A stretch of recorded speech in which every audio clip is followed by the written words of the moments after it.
Mis pärnakatel viga on? Tulime perega Pärnusse nädalavahetust veetma. Kõik super, tore pühade meeleolu, ilm mõnus, suvepealinn valmistub hooajaks. Aga beebiga absoluutselt kerutada ei saa, sest kesklinn ja rannapiirkond on täis mingisuguseid poolearulisi, kes oma tsiklite ja tunnitud autodega midagi tõestada üritavad. Polegi ausalt öeldes mujal Eestis sellist asja nii massiliselt ühes kohas koos kogenud. Tekib lihtsalt küsimus, miks? Miks? Las beebi kaifib mootorite hääli. Sina oled memmekas, mitte beebi. Pärnusse minnakse sellepärast, et poleks nagu kodus ju. Ilmad lähevad soojaks, siis tulevad need kaherattalised parasiidid välja igal pool kahjuks. Mis sellel beebil viga on, et ta seda ei naudi? Käru tuunimata häbi. Pole piisavalt kehalist jõudu, et ise tsikliga rallida. Isegi pärnakad teavad, et pärnakad on retakad. Teiseks, suvepealinn, Kivem ja Abriak.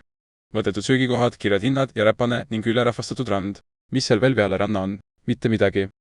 Kas tõesti Tallinna inimesed arvavad, et Pärnu on väike külakoht, kus linnud laulavad ja lehma muugivad aasa peal? Teadsite, et peale Tallinna on ikka teisi linnasid ka, kus autod ja mootorrattad sõidavad? Kui tahad rahu ja vaikust, siis tuleb ikka maale vanaema juurde sõita.